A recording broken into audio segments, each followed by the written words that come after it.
Mr. Strickland left us last month. Nobody can turn back time, not even the people who starred in a movie about time travel. Just last month, Mr. Strickland left us. Nobody can turn back time, not even the people who once lived inside a timeless movie like Back to the Future. The movie came out in 1985, exploded into a phenomenon, tore through the box office, won an Oscar, and later got added to the National Film Registry. On screen, Doc Brown could bend time. In real-life, time just kept quietly doing what it does. One man had to live with Parkinson's then. CNN accidentally ran his obituary. One man went through 5 marriages.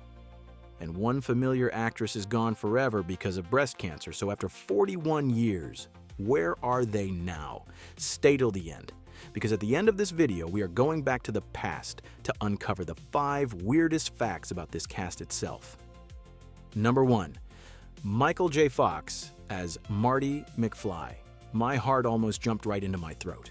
Because just on April 8th, CNN accidentally published a memorial piece for Michael J. Fox. But you can breathe easy because the truth is Michael J. Fox is still alive. CNN took it down and apologized. His rep confirmed he is doing okay. And just one day earlier, on April 7th, Fox had even shown up at Paley Fest for shrinking.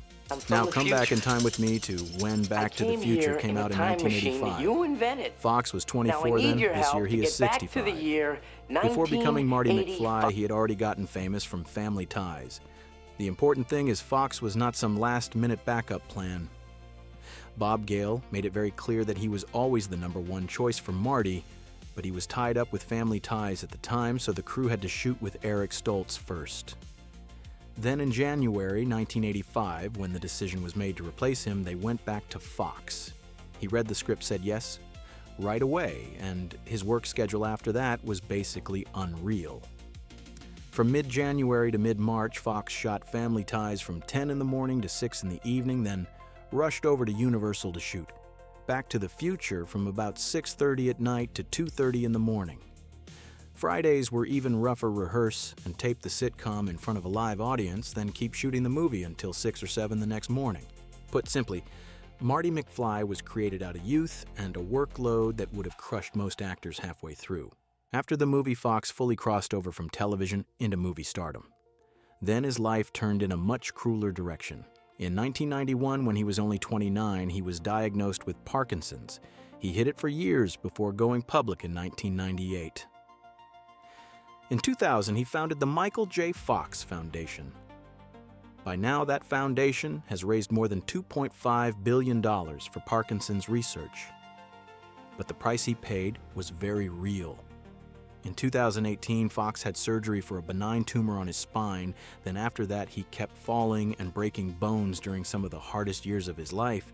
What matters is that Michael J. Fox did not disappear. He still shows up in public, still came back with shrinking, is still the biggest face connected to the fight against Parkinson's, and still makes people think of Marty McFly every time his name shows up on a screen.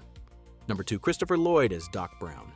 Doc Brown is one of the weirdest characters on screen from the 80s, and the interesting thing is the man who played him in real life is just as interesting.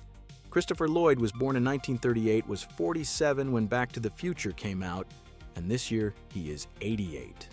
Before putting on Doc Brown's wild hair, Lloyd had already come a very long way, more than 200 stage productions, his movie debut in One Flew Over the Cuckoo's Nest, then 2 Emmy wins for playing Jim Ignatowski in Taxi. What makes Lloyd unforgettable is not just the role, but the strange contrast between the character and the real man. Doc Brown on screen always looks like he is about to explode. But Lloyd in real life is famous for being private and incredibly shy. He once said he avoids talk shows because he does not know what to say. But do not let that make you think his personal life was quiet. Christopher Lloyd has been through 5 marriages. He met his current wife, Lisa Loiacono, when she was the real estate agent selling the house he had once lived in with his previous wife. And then there is a detail that sounds even stranger than the movie. During COVID, Lloyd, Lisa, his ex-wife, Jane Walker Wood, and her new husband all stayed inside the same bubble and had dinner together regularly. His life has not been short on tension or controversy either. In 2002, his first wife sued him, saying he still owed alimony money from an old divorce agreement. In 2008, the T-fire in Montecito badly damaged his property. Then in 2020, his nephew Sam Lloyd died after a battle with cancer. Lloyd never turned those things into loud public tragedy. He just quietly kept moving forward exactly like a man who does not talk much but is tough as nails. What is admirable is that he still has not stopped. After Back to the Future, Lloyd also had Who Framed Roger Rabbit. The Addams Family, then in recent years, he has still shown up in The Mandalorian Wednesday and kept meeting fans at major franchise events in 2026. It is really good to know that our Doc Brown is still healthy and happy in real life. Number 3, Lea Thompson as Lorraine Baines McFly. Lorraine Baines McFly is one of the female faces people remember most from Back to the Future. But the hard part for Lea Thompson was not just looking charming on screen. The hard part was that she had to play 2 versions of the same woman in the very first movie, 17-year-old Lorraine in 1955 and 47-year-old Lorraine in 1985. Lea Thompson was born in 1961. When the movie came out in 1985, she was 24. This year, she is 65. Before becoming Lorraine Thompson came up through professional ballet, performed in more than 45 ballet productions in Minneapolis, Philadelphia, and New York, then only later moved into acting. Before Back to the Future, she already had Jaws 3D, All the Right Moves with Tom Cruise, Red Dawn, and The Wild Life. What made Thompson right for this role was not just her looks. She's great. She had the technique to make young Lorraine and older Lorraine still feel like the same person instead of 2 disconnected roles. Thompson herself said she realized right away that this was a real challenge for an actress, so she wanted the part immediately. After the explosion of Back to the Future, she did not disappear. She followed it up with Some Kind of Wonderful and Howard the Duck. Then in the 90s, she led Caroline in the City. Later on, she also had switched at birth Cabaret Dancing with the Stars and made a strong move into directing for series like The Goldbergs, Star Trek Picard, and Will Trent. But Lea Thompson's career path was not smooth at all. She said terrible auditions and harassment had taken all my power away to the point that she lost roles, and she called that feeling kryptonite. Then right after hitting the top with Back to the Future, she took a brutal hit with Howard the Duck. Thompson said the reaction to that movie was devastating, and that in the same year she was in the biggest hit and the biggest bomb, which almost wrecked her movie career. The interesting part is that out of those ruins, she came back and took Some Kind of Wonderful, and on that movie she met director Howard Deutsch, who later became her husband. Lea Thompson did not sit around waiting for Hollywood to hand her old glory back. She changed direction herself and stayed in the business far longer than a lot of people from her era. She has been married to Howard Deutsch since 1989, has 2 daughters, Madeline Deutsch and Zoe Deutsch, and at the start of 2025, she even became a grandmother. Number 4, Crispin Glover as George McFly. George McFly was already one of the weirdest characters in Back to the Future. What matters is that the man who played him in real life drifted even farther off the usual Hollywood path than that. Crispin Glover was born in 1964, was 21 when the movie came out in 1985, and this year he is 62. He is the son of actor Bruce Glover, and he started acting pretty early in movies and sitcoms like Happy Days Family Ties and Friday the 13th, the final chapter before breaking out with Back to the Future. When he got the role of George McFly, Glover first thought he was only playing high school George in 1955. Later, he found out he also had to play the 47-year-old version too. After the movie, Glover did not choose the safe road. He did not go after the easy-to-sell 80s Hollywood star path, but turned completely towards something very much his own. He kept going with movies like River's Edge, then self-published books, made his own films, took his work on tour himself, and lived part of his life between Los Angeles and the Czech Republic. The Guardian described him as an artist who almost seems to deliberately live differently from the crowd to the point where marriage or having children never really felt close to him. Crispin Glover's biggest drama was tied directly to this franchise itself. He did not come back for Back to the Future Part 2 because of creative differences and a salary dispute. Glover objected to the ending of the first film because he felt it turned money into the reward for happiness. After that, Universal used old footage of him used a face mold made from the first movie, then put prosthetics on another actor to make it look like George McFly was still Crispin Glover.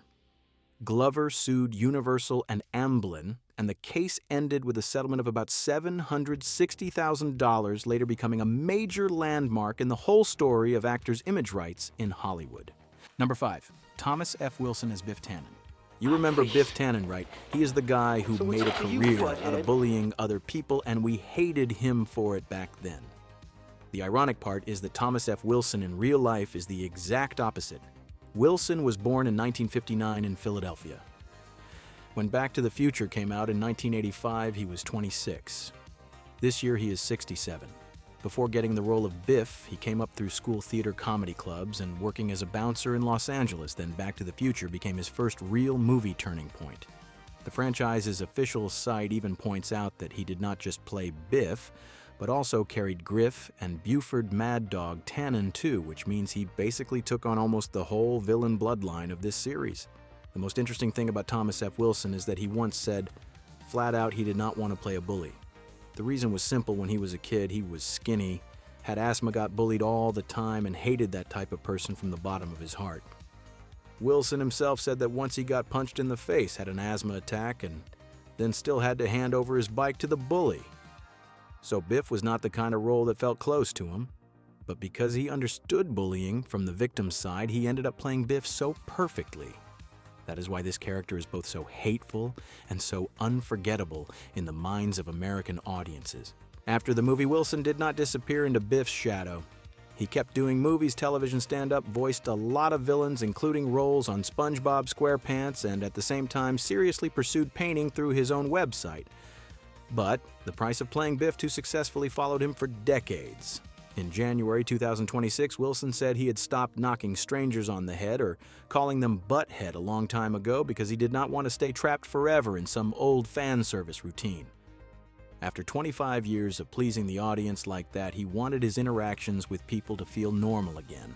Number 6, Claudia Wells as Jennifer Parker. Jennifer Parker does not get as much screen time as Marty Doc or Lorraine, but that is exactly the kind of role audiences remember for a long time. She is Marty McFly's girlfriend, the part of his normal life before everything slips off course. Claudia Wells was born in 1966, was 19 when Back to the Future came out in 1985, and this year she is 60. Before this movie, Wells was not some nobody walking onto a set empty-handed. She was born in Kuala Lumpur, grew up in San Francisco, sang with the San Francisco Opera, studied at the American Conservatory Theater, and performed with the San Francisco Dance Theater. Claudia Wells is very different from a lot of people in this cast. She did not fall out of Hollywood in the usual way. She stepped away on her own. Wells has said that right before Back to the Future, Part 2 was getting ready to move forward. Her mother was diagnosed with stage 4 cancer. So she left the sequels to stay by her mother's side. After her mother passed away, it took Wells a very long time to get through that shock. Her mother's death threw her life off balance, and she struggled with that grief for years. What matters is that Claudia Wells did not come back trying to chase the things she missed. She built herself a different life. In 1991, she opened Armani Wells in Studio City, and that store is still running today as a high-end menswear resale boutique, taking clients by appointment and having Claudia herself do the styling. Wells still goes to conventions, still takes speaking engagements, and is still connected to the Back to the Future fan community. So if I had to sum Claudia Wells up in one line, I would say it like this: Jennifer Parker stayed with the first movie only. But Claudia Wells did not disappear. Number 7, Wendie Jo Sperber as Linda McFly. Linda McFly only shows up in a few quick beats in Back to the Future, but the woman who played her ended up leaving behind a real-life story much heavier than a lot of viewers ever knew. Wendie Jo Sperber was born in 1958, and she was 27 when the first movie came out in 1985. She was not some anonymous supporting face brought in just to fill out the lineup. Before Back to the Future, Sperber already had a pretty solid place for herself with Bosom Buddies, Private Benjamin, and movies like I Want to Hold Your Hand, 1941, and Bachelor Party. What makes Wendie Jo Sperber memorable has nothing to do with scandal or some shocking career turn. It comes from her real-life fight. In 1997, she was diagnosed with breast cancer. From that experience, Sperber realized the hardest part of the disease was not just the physical treatment, but the emotional battle. She did not stop at just trying to heal herself. In the fall of 2001, she opened We Spark Cancer Support Center in Sherman Oaks, a free support center for cancer patients, their families, and their friends. That is the most heroic part of her story. Not Linda McFly, not sitcoms, but the fact that a comedy actress took the most painful part of her own life and turned it into support for other people. Sperber also went through the kind of pressure women in Hollywood were all too familiar with back then. Entertainment Weekly once wrote about the period when she returned to television with Babes, a sitcom centered on 3-plus-sized women, and the whole issue of weight appearance and self-image clearly followed her through her career. But what people still remember most about Wendie Jo Sperber today is the way she faced illness. When she died on November 29, 2005, in Los Angeles, Tom Hanks called her a walking inspiration. That was not an exaggeration at all. Please leave her a few words of tribute in the comments before we move on to the next name. Number 8. Casey Siemaszko as 3D is just one of Biff Tannen's sidekicks, but Casey Siemaszko was never the kind of supporting actor who was just there to fill space. He was born in 1961 in Chicago, and his full name is Kazimierz Andrew Siemaszko. When Back to the Future came out in 1985, he was 24. This year he is 65. Before playing 3D, Casey had formal training at the Goodman School of Drama at DePaul, so this was not a case of some random unknown face suddenly slipping into a big movie. In Back to the Future, Casey is one of the 3 guys always trailing behind Biff. He also came back as 3D in Back to the Future Part 2. It is not a long role, but it is an easy one to remember because 3D is part of the bully crew putting pressure on George McFly and Marty. After this movie, Casey got pulled into a very clear kind of 80s teen movie orbit. He did Stand By Me Young Guns and especially 3 O'Clock High. What is interesting there is that 3 O'Clock High almost flips the whole 3D image upside down. In that movie, Casey is not the bully's sidekick anymore. He is the student getting pushed into a showdown with the bully. Casey is not the kind of name that lives off scandal. He is a very familiar 80s face with real training, and he usually gets remembered less than he deserves. After the teen movie years, he kept working in movies like Of Mice and Men the Phantom and Public Enemies. 3D is only a small piece of Back to the Future, but Casey Siemaszko is the kind of face that when you look back makes you realize he deserved to be remembered for a lot more than the spot he had on the poster. Number 9. Harry Waters Jr. as Marvin Berry. Marvin Berry only shows up for a brief moment in Back to the Future, but it happens to be the exact brief moment sitting right in the middle of one of the most famous musical scenes in the whole movie. Harry Waters Jr. was born in 1953. When the movie came out in 1985, he was 32. This year, he is 73. What matters here is that this was not some singer called in just to stand there and fill out the band. Waters had a strong academic and stage background, born in Tulsa, raised in Denver, studied at Princeton, then earned a directing degree from the University of Wisconsin-Madison. In the movie, Marvin Berry is the band leader at the Enchantment Under the Sea dance tied directly to the Earth Angel scene and that famous phone call over to Chuck Berry. It is a short role, but extremely hard to forget. And the great thing is Harry Waters Jr. was never just that one role. Before the movie, he was already living the life of a hardworking stage actor, going from New York to Los Angeles, doing commercials, doing workshops, taking whatever serious work came along. After the movie, he kept going a long way with theater, especially by creating the role of Belize in the original staging of Angels in America. Macalester College even clearly notes that his performance of Earth Angel in Back to the Future earned him a gold record. Harry Waters Jr. has no big scandal, no cheap controversy. He kept going through theater, music, and teaching, and later became professor emeritus at Macalester. But he also never disappeared from the Back to the Future world. In 2025, the franchise's official site still included him in the big 40th anniversary reunion. And if Harry Waters Jr. was the man keeping the rhythm of Hill Valley's most memorable dance, then the next name is the man who always showed up to drag everything back into discipline. This time the story gets heavier. because this is a face that only left us very recently. Number 10. James Tolkan as Mr. Strickland.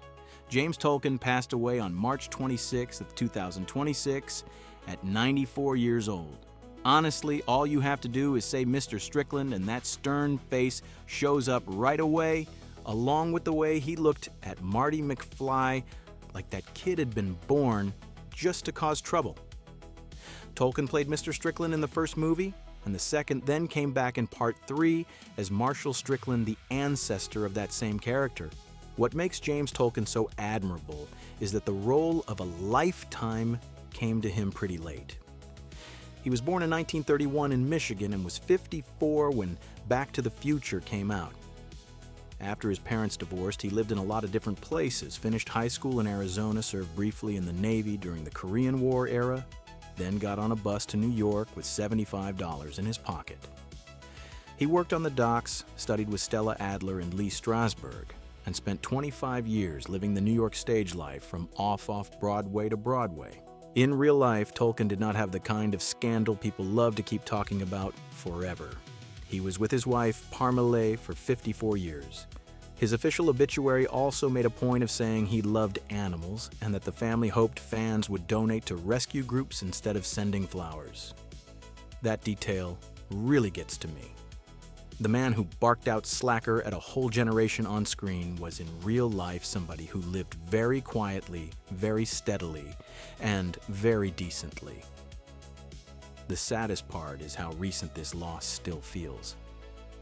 Just in January 2025, Tolkan was still standing next to Michael J. Fox at Fan Expo New Orleans, recreating their old clash for fans. A little over 1 year later, he was gone. To me, that is what makes James Tolkan hit viewers deeper than most supporting roles ever do. He was not the brightest star in Back to the Future, but he was one of its steadiest faces. After looking back at the 10 faces that made Back to the Future what it was, I always come away with this feeling this movie does not live on just because of memory. It lives on because the more you dig back into it, the more you realize that behind those familiar faces are details that are strange fun and just weird enough that only Back to the Future could have them. For example, Crispin Glover and Christopher Lloyd looked at this movie in two completely different ways. Glover once said he had only watched Back to the Future one time right after it came out. Christopher Lloyd, on the other hand, is the total opposite. He said that whenever he happens to catch the movie on television, he usually just sits down and watches it all the way through. That alone already tells you a whole lot about these two men. Then there's a detail about Doc Brown that once you know it, it is hard to ever see the character the same way again. That slightly hunched over stance Doc has actually came from a very everyday problem on set. Michael J. Fox is only 1.64 meters tall, while Christopher Lloyd is 1.85 meters. That gap is huge, so Robert Zemeckis had to frame their shots very carefully. In close-ups, Lloyd often had to bend down to fit into the frame with Fox. And then that posture accidentally became an inseparable part of Doc Brown. And if we are talking about the person who had to work harder than people realized, I would pick Lea Thompson. When she shot the first movie, she was only 23. But to turn into 47-year-old Lorraine, she had to sit in makeup for 3 hours. That is one of the reasons the role of Lorraine is a lot more impressive than the easy, breezy feeling audiences got from her on screen. But the weirdest behind-the-scenes story is probably still Marty McFly before Michael J. Fox fully stepped into the role. Eric Stoltz, the actor who played Marty in the early stage, was doing method acting so intensely that he only responded when people called him Marty. Christopher Lloyd said that when he was told Stoltz was being replaced, he honestly asked, "Who's Eric?" And after it got explained to him, he said he had thought the guy's real name was Marty. And here's the last detail that always leaves me with a little bit of regret. Christopher Lloyd once said he would really love to do one more sequel where Marty and Doc Brown go back to ancient Rome. Think about it for a second. That is both a completely crazy idea and somehow perfectly in the spirit of this movie. Maybe that is exactly why people never really left Back to the Future behind. Not just because of what the movie already gave us, but because of what we still wish we could see more of. Back to the Future is a film about going back in time, but in real life, nobody can actually do that. Not Marty McFly, not Doc Brown, and definitely not the actors who helped keep this movie alive for 4 decades. They all walked out of Hill Valley a long time ago, and then each of them went down a different road. To me, that is what really makes this movie timeless. Not just the DeLorean or the familiar score, but the fact that those faces are still there in our memory. What about you? Which name on this list sticks with you the most, and what personal memory do you connect this movie to? Share it in the comments, subscribe to the channel, and I will see you in the next video.